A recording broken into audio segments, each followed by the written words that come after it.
আসসালামু আলাইকুম। এটিএন বাংলার গ্রামগঞ্জের খবরে সবাইকে স্বাগত জানাচ্ছি আমি চিন্তিয়া হক। শুরুতেই বিআরবি কেবল সংবাদ শিরোনাম। নির্বাচনে যে দলই বিজয়ী হোক না কেন জাতি হিসেবে তাদের পাশে থাকার আহ্বান সড়ক পরিবহন উপদেষ্টার।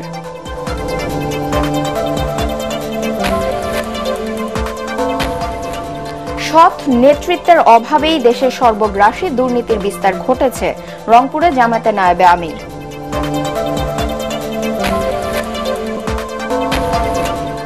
নোয়াখালী, শেরপুর, গাইবান্ধা ও মাগুরা হানাদার মুক্ত দিবস আজ।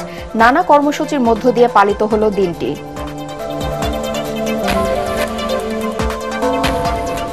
এবং উত্তরাঞ্চলে আগে ভাগেই জেগে বসেছে শীত, বাড়ছে ঠান্ডাজনিত রোগবালাই, দুর্ভোগে নিম্ন আয়ের মানুষ।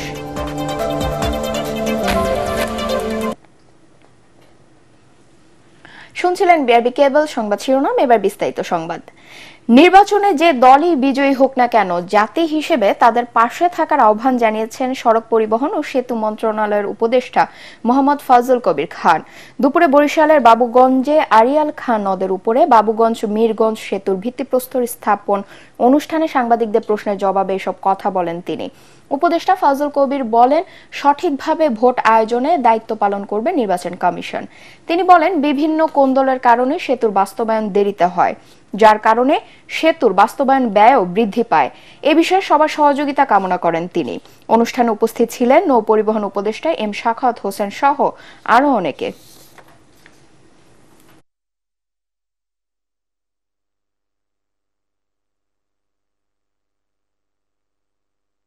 আমরা চাই যে একটা উৎসব মুখর পরিবেশে নির্বাচন হোক, যাতে কোনো আগের মতো যাতে কেউ ভোট দিতে যে বাধাগ্রস্ত না হয়। এত বছর আমরা সঠিক ভোট দেখিনি, এইবার আমরা সেটা আশা করতেছি এবং এটাতে যেই বিজয়ী হোক না কেন আমরা জাতি হিসেবে তাদের পেছনে দাঁড়াবো।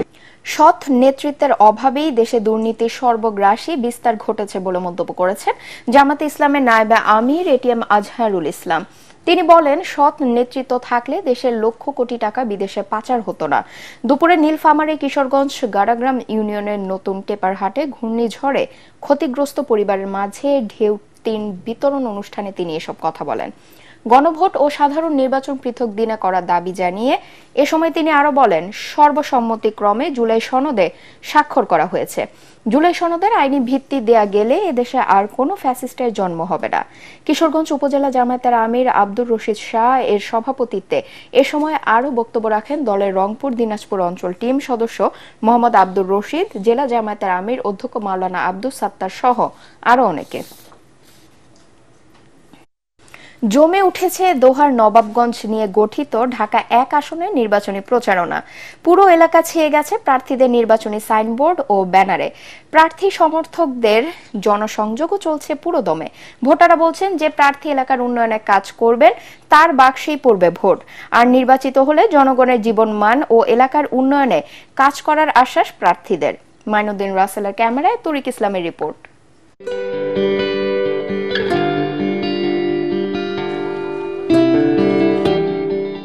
রাজধানী ঢাকা থেকে ৫০ কিলোমিটার দূরত্বের নবাবগঞ্জ ও দোহার উপজেলা নিয়ে গঠিত ঢাকা ১ আসন। বিএনপির ঘাঁটি হিসেবে পরিচিত এই আসনটি রাজধানীর খুব কাছে হওয়ায় ভৌগোলিকভাবে অতি গুরুত্বপূর্ণ। সালাম স্টিল ভোটের গাড়ি নিয়ে এবার আমাদের গন্তব্য ঢাকা ১ আসন। নির্বাচনের এখনো প্রায় ২ মাস বাকি থাকলেও এলাকার রাস্তাঘাট, বাজার সবখানেই প্রার্থীদের ব্যানার ও সাইনবোর্ড, চলছে প্রচারণা। আমরা তরুণ সমাজ এই ১৫ বছরে আমরা ভোট দিতে পারি নাই, কেন্দ্রে যাইতেও পারি নাই। তখন একটা সুযোগ আসছে, দোহার নবগঞ্জে আমরা খন্দকার আবু আশফাকরি চাই। আমাকে ওই লোক গরিব মানুষ, আমরা মোটা চাইল ঢুকে সস্তা দামে যদি পাই, আমরা মনে করেন ৬০০-৭০০ টাকা কামাই করতে আমাকে অনেক দ্বিধাবোধ হয়ে যায়। ভোটাররা বলছেন, অনুন্নত যোগাযোগ ব্যবস্থা, নদী ভাঙন ও মাদক এখানকার সবচেয়ে বড় সমস্যা। মাদক একটা এমন একটা সমাজে যুব সমাজকে এমনভাবে আঁকড়ে ধরছে। আসলে বিগত যে সরকার, স্বৈরাচার সরকার মাদকটাকে বিভিন্নভাবে সমাজের রন্ধে রন্ধে ছড়াই দিছিল। যেটি সংসদ হবে নদী শাসন এবং নদীর পাড়ের মানুষদের কথা চিন্তা করেই নদী শাসন করতে হবে এবং ভাঙন রোধের প্রতিরোধ গড়ে তুলতে হবে, এটাই প্রত্যাশা সবার। এই আসনে বিএনপির প্রার্থী খন্দকার আবু আশফাক জানান, এলাকার উন্নয়নে তার নানান পরিকল্পনার কথা। একই আশ্বাস ইসলামী আন্দোলন বাংলাদেশের প্রার্থীরও। আমি এখানকার সংসদ সদস্য নির্বাচিত হই আর না হই, কিন্তু যদি আমার দল ক্ষমতায় আসে তাহলে সমস্ত রাস্তাগুলো প্রশস্ত হয়ে যাবে এবং জনগণের চলাচলের জন্য সুব্যবস্থা হবে। ইসলামে যেতে পারে, বৈষম্যের মুক্তি, আর কেউ পারে নাই, পারবেও না, যত দেখা যুক্তি। আমরা চাই বৈষম্য মুক্ত বাংলাদেশ। ইনশাআল্লাহ আশা করি যদি ইসলাম ক্ষমতায় আসে বৈষম্য দূর হয়ে যাবে। ঢাকা এক আসনে মোট ভোটার 5 লাখের কিছু বেশি। পদ্মার পাড়ে অবস্থিত দোহার নবাবগঞ্জ নিয়ে গঠিত ঢাকা এক আসন। রাজধানী ঢাকার খুব কাছাকাছি হওয়ায় এরই মধ্যে এই এলাকায় জমজমাট নির্বাচনী প্রচারণা। এই এলাকার ভোটার এবং বাসিন্দারা বলছেন, আগামী দিনে সুষ্ঠু নির্বাচনের মাধ্যমে যারাই ক্ষমতায় আসুক তারা যেন বিশেষ ভূমিকা রাখে মাদকমুক্ত সমাজ গঠন ও নদী ভাঙন রোধে। তরিক ইসলাম, এটিএন বাংলা, দোহার, ঢাকা।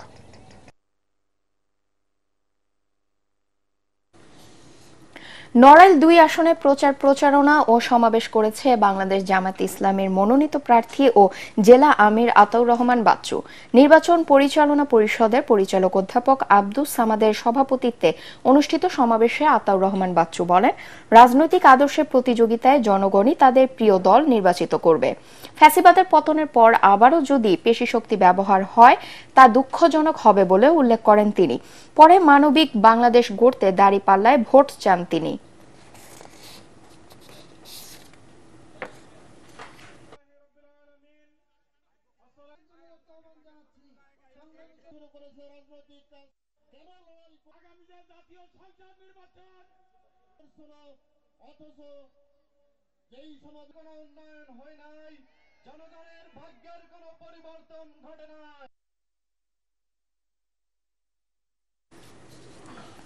দেশের বিভিন্ন স্থানের মতো নারায়ণগঞ্জেও জমে উঠেছে নির্বাচনী প্রচারণা। এই মুহূর্তে 2500 এলাকায় আছেন সহকর্মী মিজান শাহজাহান। তিনি জানাচ্ছেন সেখানকার প্রার্থীদের প্রচারণার খবর। সালাম স্টিল ভোটের গাড়ি নিয়ে আমরা এখন আছি নারায়ণগঞ্জের 2500-এ।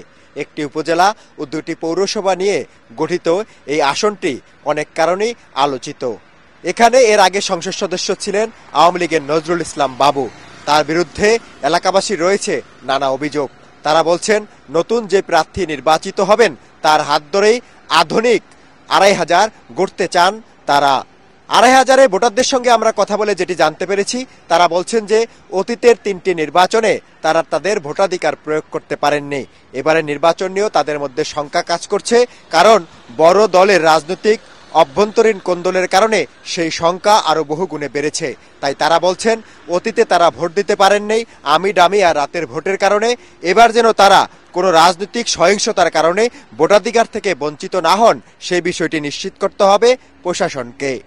সালাম স্টিল ভোটের গাড়িতে এই হচ্ছে আমার কাছে সবশেষ খবর। দর্শক, এই মুহূর্তে শরীয়তপুর সদরে আছেন সহকর্মী মনির হোসেন তপু। তিনি জানাচ্ছেন সেখানকার প্রার্থীদের নির্বাচনী প্রচারণার হালচাল।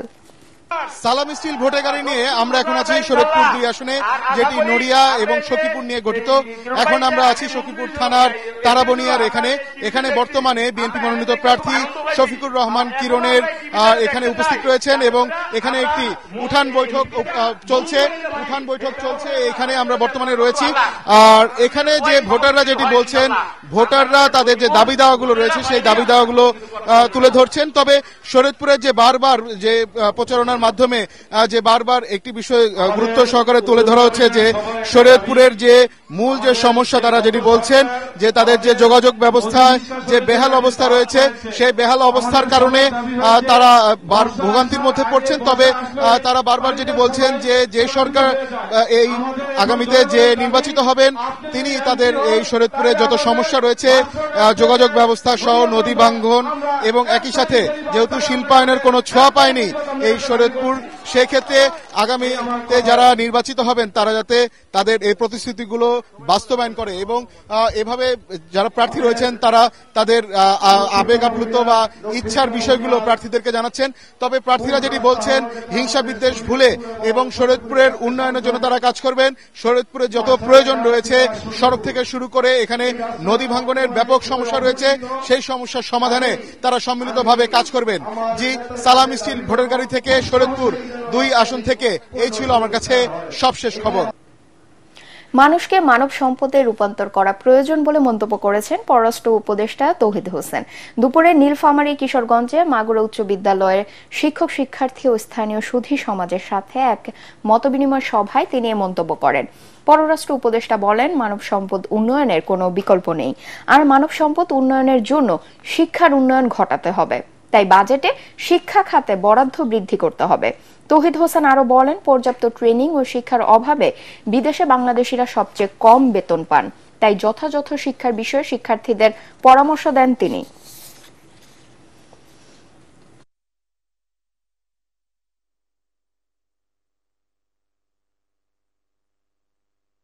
প্রত্যেক দেশের লোকজন বেশি বেতন চাকরি করে, কারণ আমাদের ট্রেনিং এর অভাব, শিক্ষার অভাব, এবং শিক্ষার অভাবের কারণে আমরা শুধু বেস লেভেলের কাজ যেগুলো সেগুলোতে যাই, সেগুলোতে আবার আমাদের এখান থেকে যে ম্যান পাওয়ার এজেন্ট আছে তারা আমাদেরকে এক্সপ্লয়েট করে। আমি এটা তাদের মুখের উপরে বলি, একই কাজের জন্য একই বেতন। এটা আমাদের রাষ্ট্র ব্যবস্থার একটা ব্যর্থতা। 1971 সালের আজকের এই দিনে নোয়াখালী, শেরপুর, গাইবান্ধা ও মাগুরা পাক হানাদার বাহিনীর পরাজয় ও মুক্তিযোদ্ধাদের বীরত্ব স্মরণে আজ জেলাগুলোতে পালিত হচ্ছে হানাদার মুক্ত দিবস। 71-এর 23 এপ্রিল নোয়াখালী দখল করে নির্বিচারে হত্যাযজ্ঞ চালায় পাক বাহিনী।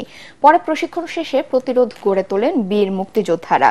তাদের 7 মাসের পাল্টা আক্রমণে দিশেহারা হয়ে অবশেষে 6 ডিসেম্বর রাতে পাক সেনারা নোয়াখালী ছাড়ার পরিকল্পনা করে। পরে 7 ডিসেম্বর ভোরে মুক্তিযোদ্ধারা নোয়াখালীকে শত্রুমুক্ত ঘোষণা করেন। একই দিনে শেরপুরেও মুক্তিবাহিনী ও ভারতীয় মিত্রবাহিনীর যৌথ আক্রমণে পাক বাহিনী পিছু হটে। ধানুয়া কামালপুর পতনের পর 7 ডিসেম্বর ভোরে শেরপুর সম্পূর্ণ মুক্ত হয়। দিবসটি উপলক্ষে নোয়াখালী ও শেরপুরে র্যালি, পুষ্পস্তবক অর্পণ ও আলোচনা সহ নানা কর্মসূচি পালিত হচ্ছে। এদিকে গাইবান্ধায় হানাদার মুক্ত দিবসে উপলক্ষে আলোচনা সভা ও দোয়া মাহফিল অনুষ্ঠিত হয়েছে। জেলা শিল্পকলা একাডেমির হলরুমে বাংলাদেশ মুক্তিযোদ্ধা সংসদ জেলা কমান্ডের আয়োজনে আলোচনা সভা ও দোয়া মাহফিলের আয়োজন করা হয়। মাগুরা মুক্ত দিবস পালনে নানা কর্মসূচি হাতে নিয়েছে জেলা প্রশাসক। সকালে জেলা প্রশাসক কার্যালয় থেকে একটি র্যালি বের হয়। পরে জেলা প্রশাসকের সম্মেলন কক্ষে আলোচনা সভা অনুষ্ঠিত হয়।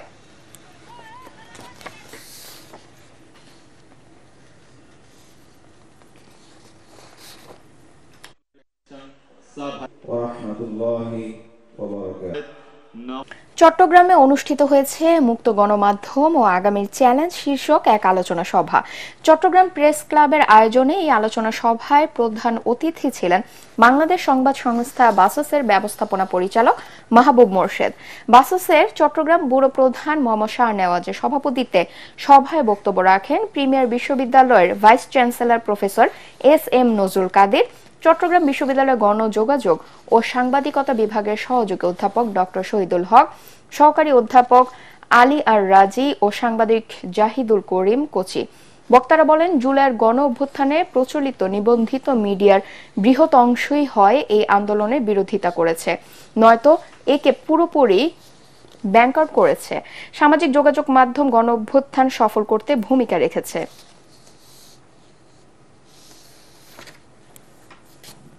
দেশের উত্তরাঞ্চল ও সীমান্তবর্তী জেলাগুলোতে বাড়ছে শীতের তীব্রতা। ঘন কুয়াশায়, হিমেল বাতাস আর ঠান্ডায় জবুথবু এসব অঞ্চলের মানুষ সবচেয়ে বেশি দুর্ভোগে পড়েছেন খেটে খাওয়া মানুষেরা। একই সাথে বাড়ছে ঠান্ডাজনিত নানা অসুখ।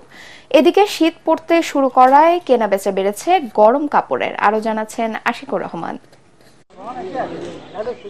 শীতকাল আসতে এখনো বাকি 8 দিন। তবে অগ্রহায়ণের শুরু থেকে দেশের উত্তরাঞ্চল ও সীমান্তবর্তী এলাকাগুলোয় শীতের দাপট দেখা দিয়েছে। সকালে কুড়িগ্রামের সর্বনিম্ন তাপমাত্রা নেমে গেছে 12.5 ডিগ্রি সেলসিয়াস। ভোর থেকেই ঘন কুয়াশায় ঢেকে আছে চারপাশ। দুপুর পর্যন্ত সূর্যের দেখা না মেলায় বাড়ছে শীতের অনুভূতি। বিশেষ করে চরাঞ্চলের দরিদ্র ও নিম্ন আয়ের পরিবারগুলো সবচেয়ে বেশি কষ্টে রয়েছেন। কুয়াশার কারণে ছোট ছোট বাচ্চারা এবং শিক্ষার্থীরা স্কুল মাদ্রাসা যেতে পারতেছে না। সাইকেল চলে যাবো, তাও যাওয়ার পাচ্ছি না, এত ঠান্ডা। আজ কুয়াশাটা বেশি, 10 মিনিটের রাস্তা আজ আধা ঘন্টায় যাওয়া খায়। চুয়াডাঙ্গায়ও বাড়ছে শীতের দাপট। জেলার তাপমাত্রা 12 থেকে 13 ডিগ্রি সেলসিয়াসের আশপাশেই ওঠানামা করছে। ঠান্ডার কারণে বাড়ছে শীতবাহিত নানা রোগ। প্রায় সারাটা দিন ঘন কুয়াশার চাদরে ঢাকা থাকছে সীমান্তবর্তী জেলা শেরপুর। কুয়াশার কারণে হাইওয়েতে যানবাহন চলাচল করছে ধীরগতিতে, বাড়ছে দুর্ঘটনা। এদিকে তীব্র শীতের মাঝেই পাকা ধান কাটতে মাঠে কাজ করছেন কৃষক ও শ্রমিকরা। কাজকাম করতে পারতেছে না, কুয়াশায় মানুষ ঘুরতে বাড়াবার পারতেছে না, দূরের লোকজন দেখা যায় না, গাছপালাও দেখা যায় না। শীত জেকে বসেছে লালমনিরহাটে। অনেকেই খড়কুটো জ্বালিয়ে শরীর গরম করার চেষ্টা করছেন। ঘন কুয়াশা ও হিমেল বাতাসে শুধু মানুষ নয়, গৃহপালিত পশু পাখিও রয়েছে কষ্টে। তবে শীতার্তদের সাহায্যে সরকারের কোনো সহযোগিতা কর্মসূচি এখনও শুরু না হয় ক্ষোভ জানিয়েছেন গ্রামীণ জনপদের মানুষেরা। Bureau report, ATN Bangla. নৌবাহিনীর মিডশিপম্যান 2023 ব্যাচের প্রশিক্ষণ সমাপনী শীতকালীন রাষ্ট্রপতি কুচকাওয়াজ অনুষ্ঠিত হয়েছে। চট্টগ্রামে বাংলাদেশ নেভাল একাডেমিতে নৌবাহিনী প্রধান অ্যাডমিরাল এম নাজমুল হাসান প্রধান অতিথি হিসেবে উপস্থিত থেকে মনোজ্ঞ কুচকাওয়াজ পরিদর্শন ও সালাম গ্রহণ করেন। এর মধ্য দিয়ে নৌবাহিনী 2023 ব্যাচের 2 জন নারী সহ 31 জন মিডশিপম্যান 3 বছরের কঠোর সামরিক প্রশিক্ষণ শেষে সাব লেফটেন্যান্ট পদে কমিশন লাভ করেন। কুচকাওয়াজ শেষে নৌবাহিনী প্রধান মিডশিপম্যান সৈয়দ তাহসিন আহমেদকে সকল বিষয়ে সেরা চৌখস মিডশিপম্যান হিসেবে সর্ড অব অনার ও মিডশিপম্যান SM আবরার ওবায়দকে দ্বিতীয় সর্বোচ্চ মান অর্জনকারী হিসেবে নৌপ্রধান স্বর্ণপদক তুলে দেন।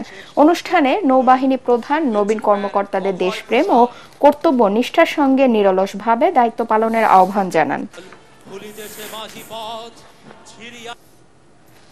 সড়কে শৃঙ্খলা মানন নিরাপদ রাজশাহী গড়ে তোলন, এই প্রতিপাদ্য নিয়ে রাজশাহী মেট্রোপলিটন পুলিশের উদ্যোগে ট্রাফিক সপ্তাহ উদ্বোধন করা হয়েছে।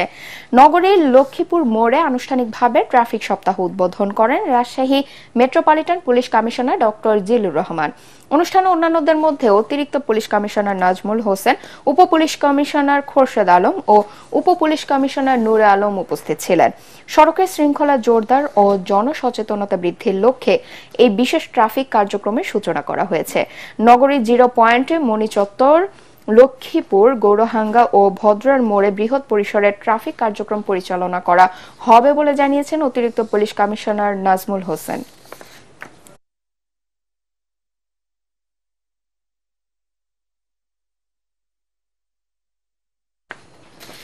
স্পাহানি প্রথম আলো আন্তঃবিশ্ববিদ্যালয় ফুটবল টুর্নামেন্টের সেমিফাইনালে উঠেছে Chittagong independent university and far east international university.